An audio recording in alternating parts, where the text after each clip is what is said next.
आप सभी लोगों को दीपावली की ढेर सारी शुभकामनाएं।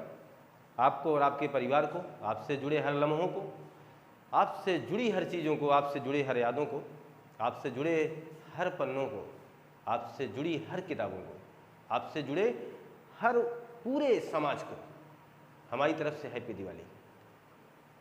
और ये मान के चलें कि आपको आपकी खुशियाँ कभी कम ना हो, आपकी खुशियाँ कभी कम ना हो, आप हमेशा हंसते मुस्कुराते रहें, आप इतने समृद्धशाली बने कि जीवन में कभी आपको कोई कमी ना हो, कोई कमी ना हो।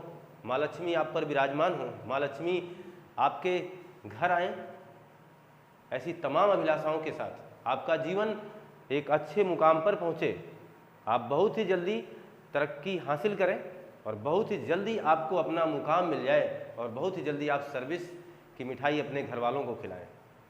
ऐसी अभिलाषा, ऐसी उम्मीद, ऐसी शुभकामनाओं के साथ आपको बार बार हैप्पी दिवाली, बार बार happy Diwali, happy Diwali, happy Diwali, wish you happy Diwali. ये मान के चले कि मुझे खुशी है इस बात की कि मैं आपके साथ दीपावली मना रहा हूँ। ये मेरी पहली दिवाली कुछ इस तरीके की है जो ख़ास अंदाज में कहीं इस तरीके से बोल करके किसी मंच पर साझा कर रहा हूँ। और मुझे अच्छा इस बात का है, मुझे खुशी इस बात की है कि ये मैं अपने पूरे भारतवासियों के साथ मना रहा हूँ। जो भी हमारा चैनल देखेगा, मैं मान के चलना उसे ही हैप्पी दिवाली कह रहा हूँ, है ना। इस बात की मुझे खुशी है कि मैं आपके साथ ये दीपावली मना पा रहा हूँ और मुझे सच में प्रसन्नता है। तो अब मैं मान के चलता हूँ कि दीपावली जहाँ तक की बात करनी है हम आपके साथ शेयर तो करेंगे ही करेंगे। दीपावली का त्यौहार हम क्यों मनाते हैं, और दीपावली में हम अपने घर आसपास की सफाई बहुत करते हैं, जबकि हर त्योहारों में ऐसा होता है, हर त्यौहार में हम साफ सफाई करते ही करते हैं, लेकिन दीपावली में कुछ ज़्यादा ही करते हैं। ऐसा क्यों? ऐसा इसलिए क्योंकि पौराणिक मान्यताएं हैं कि माँ लक्ष्मी इस समय पृथ्वी पर विचरण करती हैं, भ्रमण कर रही होती हैं। तो मेरी कामना है माँ लक्ष्मी से कि वो आप सबके घर आ जाएं, आप सबके घर आ जाएं और आपको बहुत ही जल्दी संपन्न बनाएं, आर्थिक रूप से आप कि कभी, मैं कहता हूँ धन से, मन से, समृद्ध यानी धन से, मन से, हर उस चीज़ से आप हमेशा क्या रहें, समृद्ध रहें। तो माँ लक्ष्मी आपके घर आएँ, ये मेरी मनोकामना है और इसीलिए आप अपने घर की साफ सफाई करते हैं क्योंकि पौराणिक मान्यताएं हैं। दूसरी बात क्या है, ये दिए क्यों जलाए जाते हैं? तो माना जाता है भगवान श्री रामचंद्र जी ने अहंकारी राक्षस रावण का अंत किया था और 21वें दिन कहाँ पहुँचे थे? अयोध्या।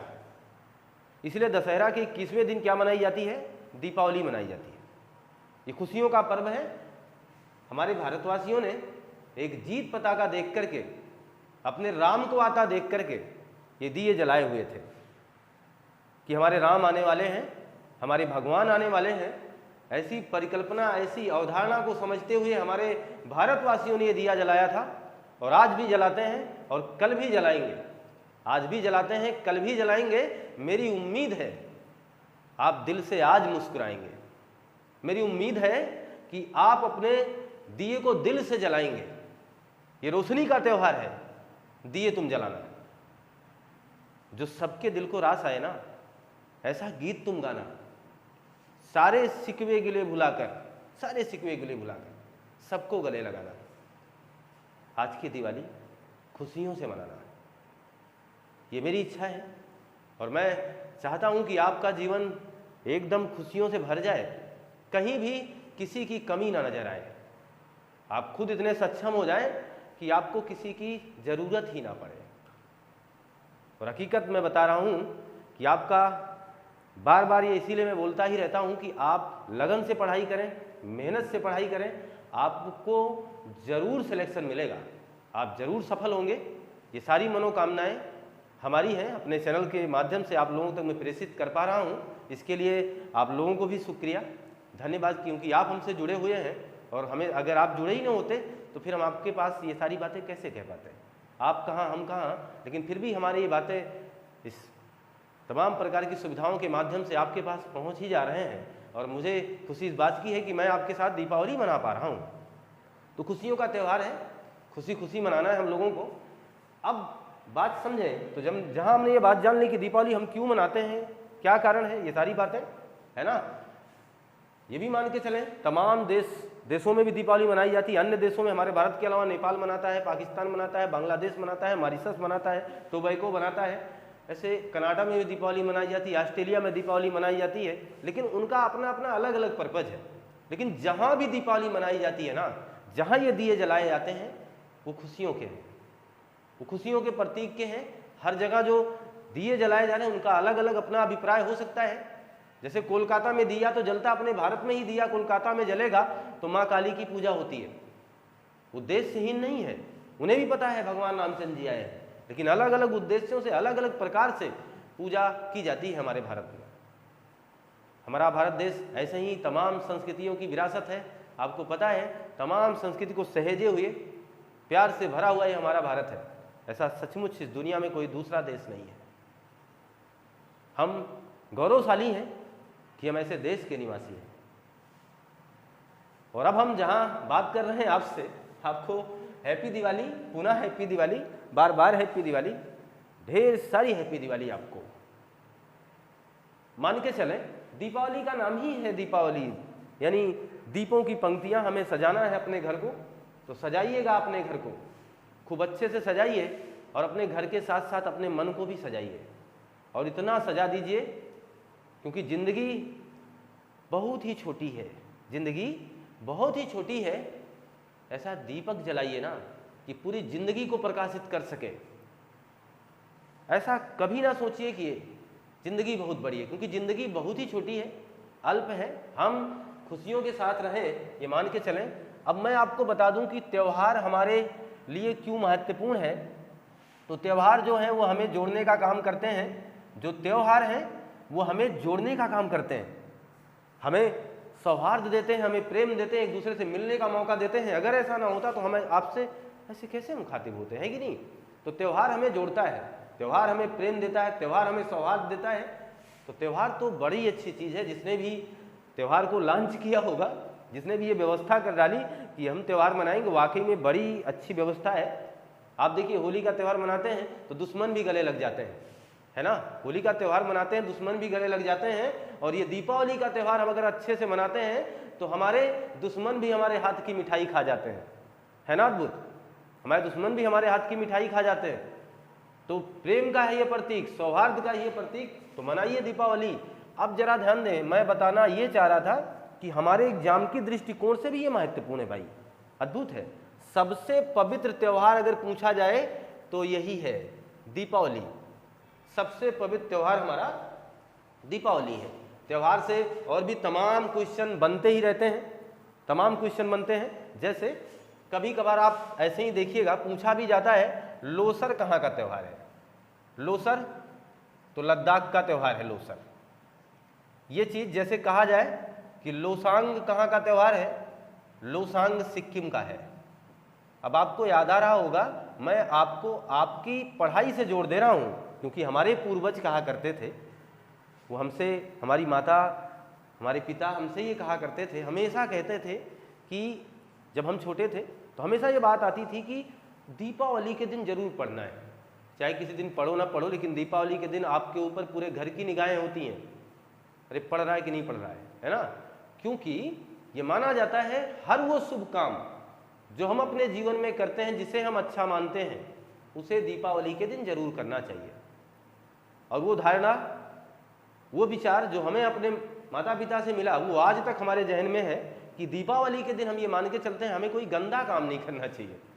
हम जो भी काम करें अच्छा करें, और अगर करते हैं तो जरूर करें। तो इसी उद्देश्य के साथ मैं आपको अपनी आपके पढ़ाई के साथ भी जोड़ दूं, अन्यथा फिर तो हमारा विष ही बेकार चला जाएगा। क्योंकि अब मैं आपको नए तरीके से विष देने वाला हूं, कुछ प्रश्नों के साथ आपको मुखातिब करने वाला हूं और कुछ अच्छे अच्छे प्रश्न भी आपको बताने वाला हूं। तो अब जुड़े रहें आप हमारे साथ। तो लोसर लद्दाख का, लोसांग सिक्किम का एक महत्वपूर्ण त्यौहार देखिए, पूछा भी गया एग्जाम में। ओणम कहाँ का है, तो केरल का। ओणम कहाँ का त्यौहार है, केरल का। और एक त्यौहार यही केरल का और मैं बता दूं आपको, उसका नाम है मकर बिलक्कू। मकर बिलक्कू त्यौहार, ये भी कहाँ का है, केरल का है। ये महत्वपूर्ण इसलिए है क्योंकि आपने नाम सुना होगा सबरीमाला मंदिर। काफ़ी विवादित भी रहा है ये मंदिर, काफ़ी विवादित रहा है, आप इसे देखेंगे। तो ये महत्वपूर्ण बात मैं इसलिए बता रहा हूँ क्योंकि ये जो मकरविलक्कू त्यौहार है, ये जो पर्व है, ये मैं पर्व की बात कर रहा हूँ क्योंकि हम आज आपके साथ पर्व से मुखातिब हैं, आज आपके साथ दीपावली मना रहे हैं। तो हम आज आपके साथ मुख मीठा तो नहीं कर पा रहे हैं, लेकिन कुछ ऐसी बातें बता के जाएंगे जो आपको मीठा कर जाएगा, आपकी तैयारी में चार चांद लगा जाएगा। तो मैंने कहा आप इसी बहाने तो मेरे साथ पढ़ लीजिए। तो लोसर लद्दाख में, लोसांग सिक्किम में, ओणम केरल में और मकरविलक्कू जो कि है यह भी केरल में ही मनाया जाता है।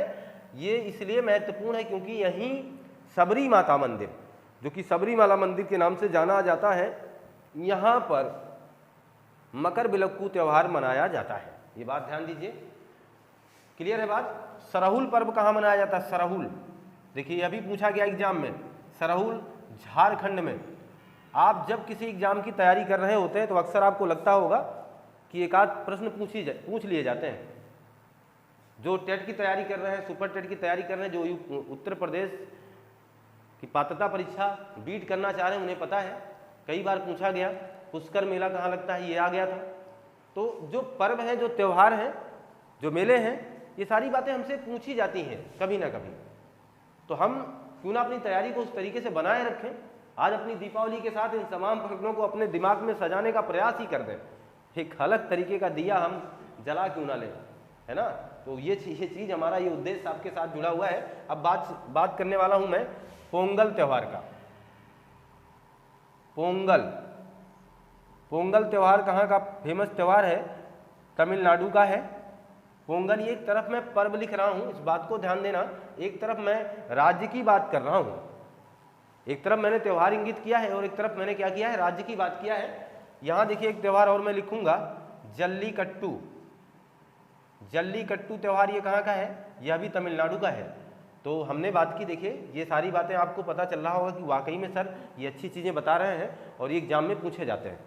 बैसाखी कहाँ का त्यौहार है? बैसाखी पंजाब का। दीपावली तो हमारे पूरे भारत का त्यौहार है भाई, बैसाखी पंजाब का। मैं अलग अलग राज्यों की बात कर रहा हूँ कि कुछ ऐसे त्यौहार हैं जो केवल एक विशेष राज्य के लिए रह करके सीमित रह गए, है ना, या उसके आसपास के कुछ दायरे में बढ़े, लेकिन वो अपने एक राज्य के नाम से जाने लगे। जैसे आप आज के समय में देखना जरा, दुर्गा पूजा कहाँ का है? दुर्गा पूजा वैसे मेरे पूरे भारत में मनाया जाता है, हम लोग भी मनाते हैं, लेकिन सच में दुर्गा पूजा कहाँ का है? पश्चिम बंगाल का। यानी इसका जो मूल स्थान है वो पश्चिम बंगाल है ना। जैसे छठ पूजा पर्व कहाँ का है? छठ पूजा। अगर छठ पूजा की बात आ जाएगी तो क्या बताओगे? छठ पूजा बिहार का है, लेकिन छठ पूजा यूपी वाले भी मनाते हैं।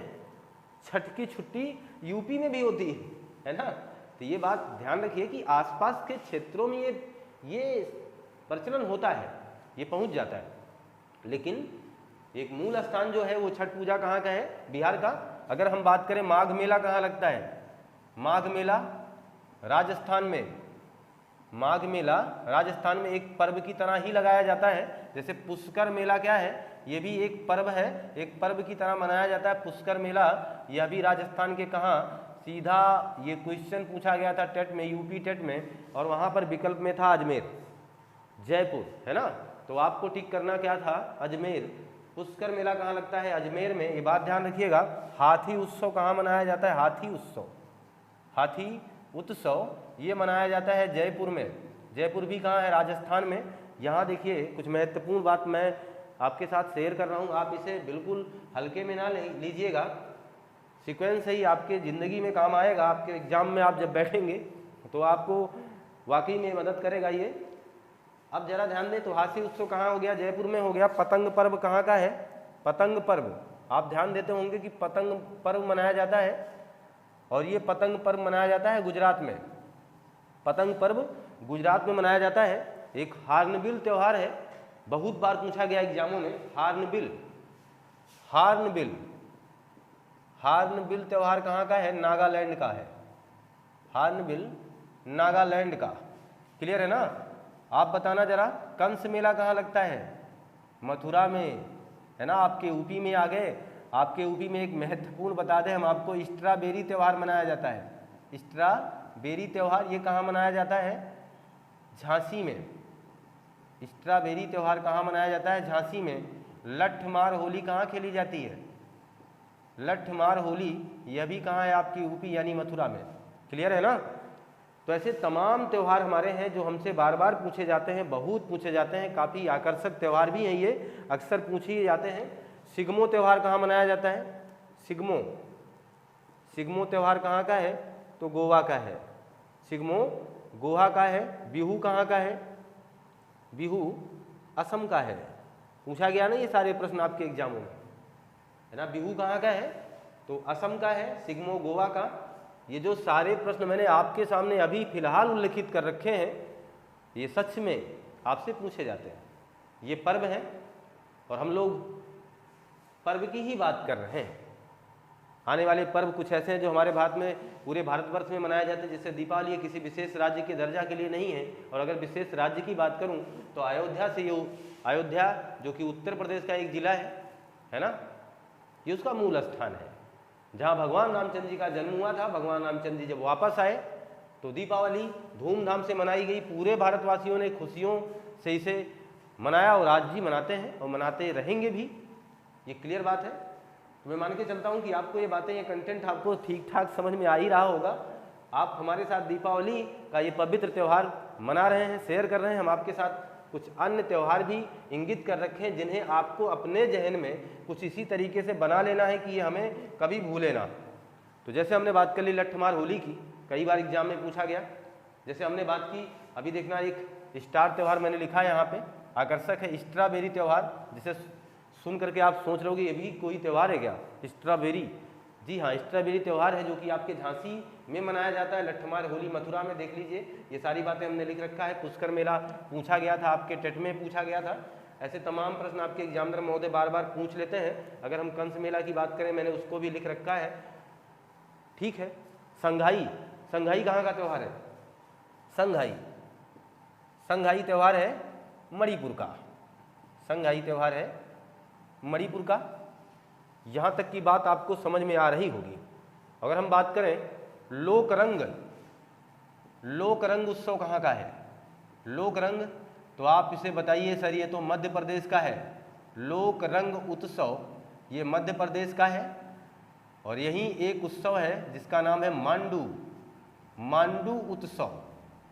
ये कहाँ का है? यह भी मध्य प्रदेश का है। अब इसी मांडू उत्सव से हम आपको जोड़ देना चाहते हैं, इसी मांडू उत्सव से हम आपको जोड़ देना चाहते हैं। ये मान के चलें, कुछ जरूरी बातें अभी मैं आपको बता ही रहा हूँ, शेयर कर रहा हूँ, आप इसका स्क्रीनशॉट ले लें। दीपावली के एक दिन पहले नरक चतुर्दशी मनाई जाती है, जिसे आप छोटी दिवाली कहते हैं। उस दिन भी दीप आप दिया जलाते हैं। जानते हैं क्यों? क्योंकि भगवान श्री कृष्ण जी ने नरकासुर को परास्त किया था, इसी दिन मारा था, और 16,000 महिलाओं को उसकी कैद से छुड़ाने का काम किया था। समाज की अवहेलना, हो सकता है लोगों ने महिलाओं को भला बुरा या समाज में दर्जा ना मिल रहा हो, भगवान श्री कृष्ण जी ने उन्हें अपनी पत्नी स्वीकार कर लिया था। और आपने हमेशा ये माना है कि भगवान श्री कृष्ण के पास 16,000 पत्नियां थी, कुछ इसी तरीके का सीक्वेंस रहा होगा। भाई बहुत ही पौराणिक कथाओं में कितनी सत्यता, क्या क्या गलत, ये सारी बातें तो कहीं नहीं जा सकती। जो लिखी गई, जो उल्लिखित है, उन्हीं बातों पर चर्चा हो सकती है। अद्भुत है। एक शेयर कर दूं आपके साथ। दीपावली के एक दिन पहले नरक चतुर्दशी की बात हुई।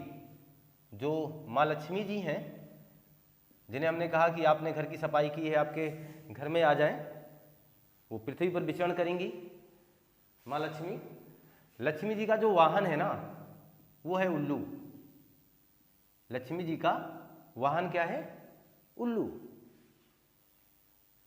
उल्लू ने एक दिन जिद किया और माता लक्ष्मी से कहा, और एक दिन क्या, इसी दीपावली के दिन ही जिद किया इसने, और माँ लक्ष्मी से कहा इसने कि सबकी पूजा होती है, मेरी पूजा कब होगी? तो माँ लक्ष्मी ने इससे कहा, चलो ठीक है, हमारी पूजा आज के 11 दिन पहले ही हो जाएगी।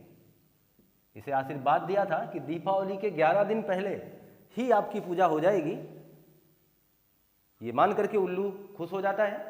और अब आप ध्यान देना, और ये बात आपके लिए मैं छोड़े जाता हूँ कि दीपावली से 11 दिन पहले किस बात की पूजा होती है।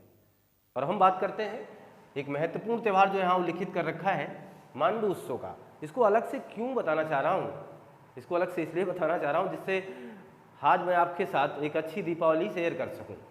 मांडू उत्सव सच में हम अगर आपसे बात करें कि उत्सव क्यों मनाए जाते हैं, कोई पर्व क्यों मनाया जाता है, तो मुझे लगता है हर बच्चों का यानी हर व्यक्ति का ये जवाब होगा कि वो किसी न किसी भगवान से जुड़ा होगा, किसी न किसी देवी देवता से उस पर्व का रिलेशन होगा।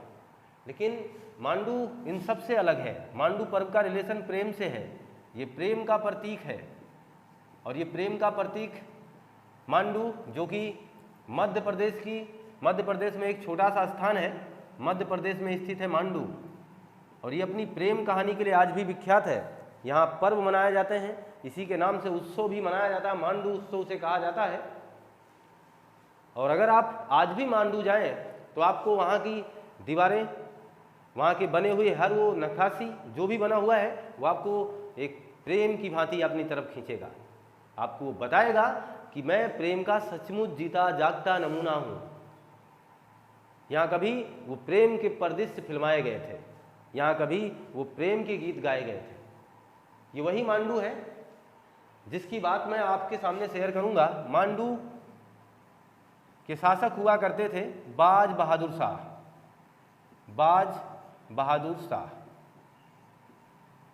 यहाँ के राजा थे। मांडू के राजा थे, कहना कि मलावा पठार पर स्थित मांडू के राजा कौन थे, एक समय था बाज बहादुर शाह, और वो 1500 ईस्वी के आसपास का मामला है जब अकबर शासन कर रहे थे, 1528 ये मान के चलें, लगभग वही दायरा। तो बाज बहादुर शाह यहाँ का राजा, यहाँ के शासक हुआ करते थे, जिनका शौक था संगीत के प्रेमी थे। और संगीत के प्रेमी जानते ही काफ़ी उदार दिल के होते हैं। संगीत के प्रेमी थे और सुंदरता के बहुत ज़्यादा लोभी थे। अब जरा ध्यान देना, एक दिन बाज बहादुर शाह शिकार पर निकलते हैं। शिकार राजाओं का शौक होता है, आपने हर राजा के बारे में ये सुना होगा, राम भी शिकार किए थे। शिकार पर निकलते हैं और इन्हें एक बगीचे में, या कह सकते हैं कोई भी घना स्थान था, रूपमती नाम की एक लड़की गीत गाते मिल जाती है, रूपमती। और जब ये उसे देखते हैं तो इन्हें अपनी दोनों ही शौक एक ही जगह पूरी होती दिखती है। रूपमती बहुत ही ज़्यादा खूबसूरत थी, ये बताया गया कि रूपमती बहुत ज़्यादा खूबसूरत थी। और जब बाज बहादुर शाह ने उन्हें देखा ये गीत गा रही थी, तो इन्हें तो दोनों ही शौक था, संगीत का और सुंदरता का। तो बाज बहादुर शाह हम आम लड़कों की तरह ऐसे नहीं थे कि वो किसी से जाकर के प्रपोज कर देते।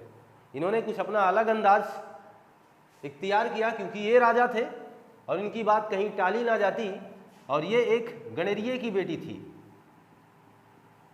यानी गरीब परिवार में था जन्म इनका, लेकिन काफ़ी सुंदर थे। भाई गरीबी अमीरी से सुंदरता का क्या लेना देना, वो तो भगवान की दी हुई नेमत है, जो किस पर बरस जाए क्या पता। तो इन पर खूब ढंग की बरसी हुई थी। कहा जाता है सचमुच जो कहावत है कि भगवान ने आपको बड़ी फुर्सत से बनाया है, तो सच में भगवान ने रूपमती जी को बड़ी फुर्सत से बनाया था। ये बाज बहादुर शाह अपने महल में आकर के सोचते हैं और ये बार बार इनके दिमाग से वो हटती ही नहीं है, यानी वो चेहरा इनके दिमाग से हट नहीं रहा था, इनकी आंखों के सामने वो चेहरा बार बार आ जा रहा था। तो बाज बहादुर शाह ने ये निर्णय लिया कि मैं रूपमती से शादी करूंगा। इन्होंने रूपमती के पास संदेशा भेजा। अब रूपमती हो या कोई मती हो, राजा का संदेशा यानी इस पूरे राज्य के मालिक का संदेशा, और मेरे लिए, और मैं बनूंगी क्या यहाँ की रानी।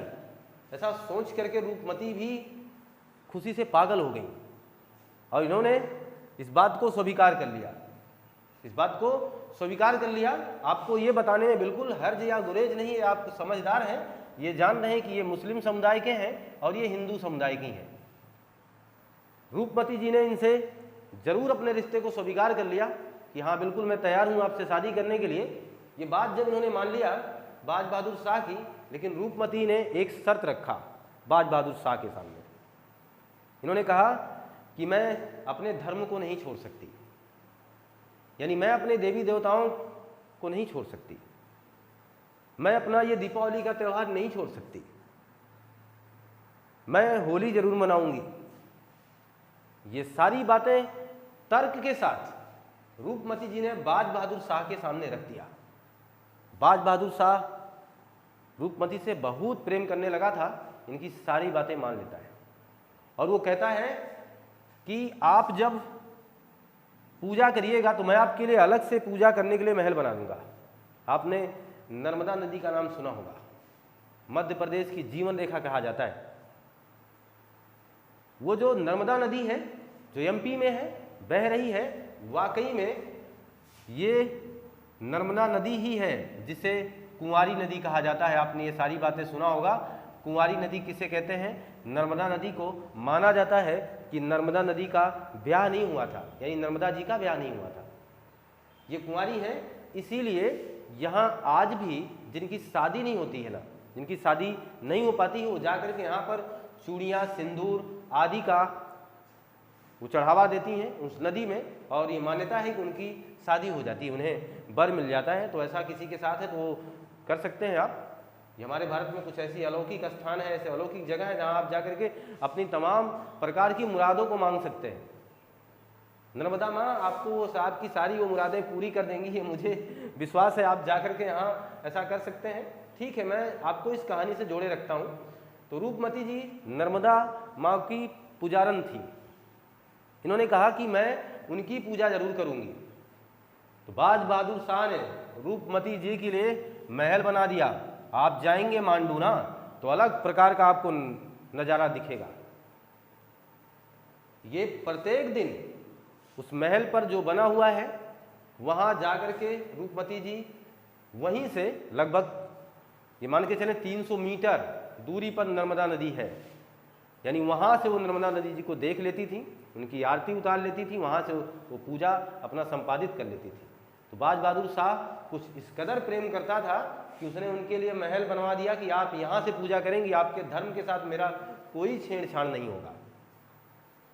तो प्रेम कहानी आखिर प्रेम कहानी होती है। ये प्रेम कहानी परवान चढ़ जाती है अगर, तो प्रेम कैसा रहता आप खुद ही सोचिए। अब इस प्रेम कहानी में भी नज़र लग गई, और अब इस प्रेम कहानी का आगे का मामला देखिए क्या होता है। किसी ने दिल्ली में बैठे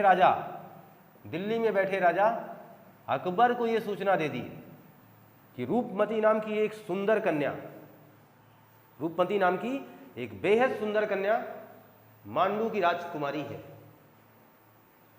और अकबर इस बात को जान करके कि बहुत ही सुंदर है, वो उसे अपनाना चाहता है।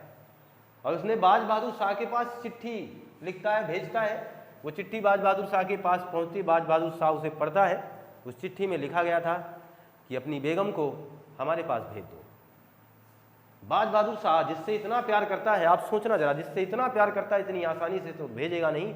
वो बौखला जाता है और कहता है, पत्र का जवाब देता है, रिवर्स लिख करके देता है। और जब अकबर उसे पढ़ता है तो उस पत्र में लिखा गया था कि आप अपनी महारानी को हमारे पास भेज दो। अकबर ये सुनकर के बौखला जाता है। दिल्ली का शासक, भारत का सबसे बड़ा शासक, कोई इस तरीके का कोई जवाब दे, वो बौखला गया। लेकिन बाज बहादुर शाह भी रूपमती से प्यार करता था, तो फिर कैसे? तो उसने भी अपने स्थान पर शायद सही किया। बाकी देखना जरा, इसने अपने सिपाही आदम खान, या जिसे कह सकते हैं सिले सिपाहकार आदम खान को, सिपाहकार या सिला सिपाहकार, सिले सिपाहकार आदम खान को भेज दिया अपने सैनिकों के साथ। ये मांडू पर आक्रमण कर देता है। बाज बहादुर शाह जितनी हो सकती थी लड़ाई वो लड़ते हैं, जितनी मेहनत ये कर सकते थे करते हैं, लेकिन अंत में इनकी हार होती है और आदम खान इन्हें बंदी बना लेता है, किसे? बाज बहादुर शाह को। और इसके बाद रूपमती को हासिल करने के लिए, उन्हें ले जाने के लिए उनके दरबार में आता है। लेकिन रूपमती जी जब ये बात जान जाती हैं कि अब हमारे सरकार नहीं रहे, अब हमारे मसीहा नहीं रहे, जब ये बात इनको पता चल जाती है तो रूपमती जी अपने ही रूम में रखे हुए हीरे को निगल जाती हैं। और हीरा वाकई में निगलना खतरनाक है। हीरे का चून निकल जाती हैं और इनकी तत्काल हो जाती है मौत। रूपमती जी क्या हो जाती हैं, इस दुनिया से पलायन कर जाती हैं, दुनिया को छोड़कर चली जाती हैं। एक नायाब नमूना पेश करके कि प्रेम का एक अद्भुत आप देख सकते हैं जीता जागता उदाहरण, और मैं चाहूँगा कि आप मांडू जाकर के देखें भी इसके परिदृश्य को। तो मौत हो जाती है किसकी, रूपमती जी की। आदम खान आता है, ये देख करके अकबर को सूचना देता है कि जिसके चक्कर में ये सारा काम हुआ, जिसके चक्कर में सारा रायता फैलाया गया ना सरकार, वो दुनिया में रही ही नहीं। अकबर इस बात से काफ़ी दुखी होता है, बहुत ज़्यादा। आपको पता है ना, अकबर जितना ज़्यादा निर्दयी था उससे कहीं ज़्यादा दिल का धनी भी था। वो बहुत ही जल्दी किसी भी चीज़ से भावुक हो जाता था अकबर भावुक हो गए। अकबर ने कहा इतनी बड़ी गलती हमसे हो गई कि वो एक जिसे हम छू ही ना सके वो दुनिया छोड़ के चली गई, जिसके चक्कर में इतनी बड़ी लड़ाइयाँ हो गई, ये सारी बात हो गई। अकबर पछतावे के आग में जल रहे थे और उन्होंने बाज बहादुर शाह को रिहा कर दिया। उन्होंने बाज बहादुर शाह को रिहा कर दिया कि आप जाइए। बाज बहादुर शाह वहाँ से दौड़ता हुआ निकल पड़ता है और पहुँचता है कहाँ, यहीं पर स्थित मांडू की राजधानी उस समय थी सारंगपुर। दौड़ता हुआ सारंगपुर आता है, क्यों? क्योंकि यहीं पर रूपमती जी का कब्र था। रूपमती जी यहीं दफनाई गई थी, रूपमती जी का कब्र था। बाज बहादुर शाह रिहा होने के बाद सीधा सारंगपुर आता है, रूपमती के कब्र पर जाता है और अपने सर को पटक पटक कर अपनी जान दे देता है ना अद्भुत प्रेम कहानी। सिर को पटक पटक कर जान दे देता है इसी रूपमती के कब्र पर। जब ये बात अकबर को पता चलती है कि कुछ ऐसी कहानी घट गई, अकबर अपने आप को माफ नहीं कर पाता है और अकबर दिल्ली से सारंगपुर यानी मांडू की राजधानी सारंगपुर आता है और यहाँ पर दो अच्छे अच्छे कब्र बनवाता है। दो कब्र बनवाता है, एक था बाज बहादुर शाह का और एक है रानी रूपमती का। दोनों का कब्र बनवाता है, वो कब्र आज भी हैं, और एक पर लिखवाता है आशिक सादिक, आशिक ये सादिक, आशिक ये सादिक। ये बाज बहादुर शाह की कब्र पे ये लिखवाता है और रूपमती के कब्र पे लिखाता है शहीद वफा, शहीद वफा। तो अकबर भी इस प्रेम कहानी से वाकई में प्रभावित हो गए और इन्होंने दोनों की कब्र बनवा दी और दोनों की कब्र पे देखो क्रमशः क्या लिखवा दिया, आशिकी ये सादिक शहीद वफा। आज भी ये प्रेम कहानी मांडू में गूंजती है और आज भी देखिए मांडू उत्सव मनाया जाता है। जैसा हमारा दीपावली भगवान श्री रामचंद्र जी के याद में मनाया जाता है, उनके आवागमन में मनाया जाता है, उनके आगमन में मनाया जाता है। उनकी उस खुशियों को हम आज भी समेट नहीं पाते हैं। भगवान रामचंद्र जी कब आए, अयोध्या कब आए, कितने वर्ष पुरानी बात है ये, लेकिन आज भी वो खुशियाँ हमारे जहन में कुछ इस तरीके से होती है कि जैसे हर वर्ष एक नई दिवाली होती है, जैसे हर वर्ष हम एक नए उत्साह के साथ दीपावली मनाते हैं, है ना, कुछ इसी तरीके से। तो मैं ये प्रेम कहानी आपके सामने इसलिए रख रहा हूँ, इसलिए बता दिया हमने कि क्योंकि आज की दीपावली आपकी अच्छी हो, आप प्रेम के साथ एक दूसरे से मुखातिब हों, आप प्रेम के साथ अपने लोगों से बात कर पाएँ, आप प्रेम के साथ अपने घर वालों से बात करें, प्रेम के साथ अपने घर वालों से जुड़े रहें, हर तरफ प्रेम हो और इतना मीठा खाइएगा ना कि प्रेम ही प्रेम हो। तो आपके हमारे चैनल के माध्यम से आपका मुख मीठा हो, ये मान के चलें, और आपकी बातें, आपकी वाणी मीठी हो, आपका उज्जवल भविष्य हो, आप चमकते हुए सितारे हो, आपका बहुत ही जल्दी सिलेक्शन हो, आप बहुत ही जल्दी तरक्की पाए, माँ लक्ष्मी आप पर सहाय हो।